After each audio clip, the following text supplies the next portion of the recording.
Hola, mi nombre es Sara Albitzvik, soy investigadora en el Departamento de Historia Ibérica y Latinoamericana de la Universidad de Colonia, en Alemania. Hace pocos años empecé a trabajar también mucho con Raquel Gil Montero, mi querida colega de Argentina. Mi nombre es Raquel Gil Montero, efectivamente hace unos años que estamos trabajando juntas con Sara. Lo que queremos conversar un poco con Sara es cómo la categoría de conviviality nos ha generado una serie de reflexiones acerca de su aplicación en los distintos espacios coloniales, y es un poco eso lo que ahora vamos a conversar en este video. Justamente lo que diferencia la conviviality en la época colonial es la importancia de la desigualdad. No estamos diciendo que no haya desigualdad hoy en día, muy al contrario, sino que en la época colonial y de hecho en el antiguo régimen en todo el mundo, no hubo una presuposición de que todos los habitantes de un estado, de un imperio, fueran iguales, ni siquiera en teoría. Esta supuesta igualdad y homogeneidad de los ciudadanos es algo que es más tardío y empieza con los inicios del Estado-Nación moderno. Por cierto, esa premisa de desigualdad no era común solo a otros imperios europeos de la época, sino también a los imperios prehispánicos, como el Inca, Mexica o el Tarasco.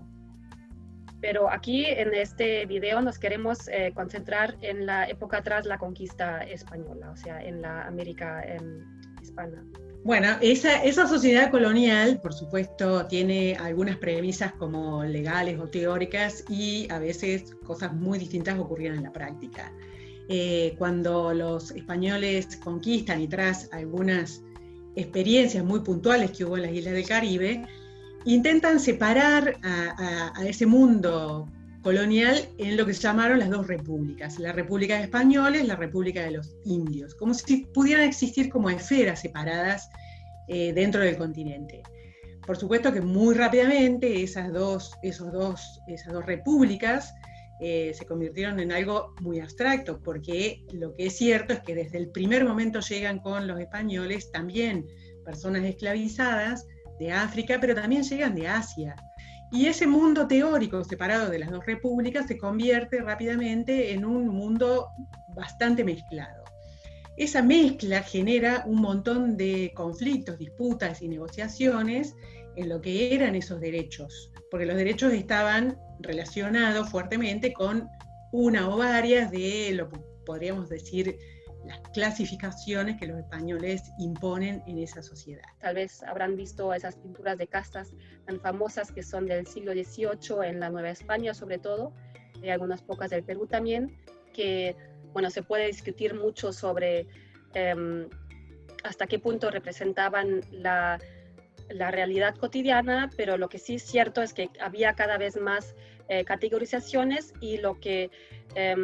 hemos podido observar en el análisis de las fuentes de negociación de esas categorizaciones es que a lo largo del siglo XVIII, sobre todo, hay un creciente lenguaje de racialización y de que poco a poquito se impone una concepción de la diferencia basada en el concepto de la raza como lo concebimos hoy en día, como fue desarrollado más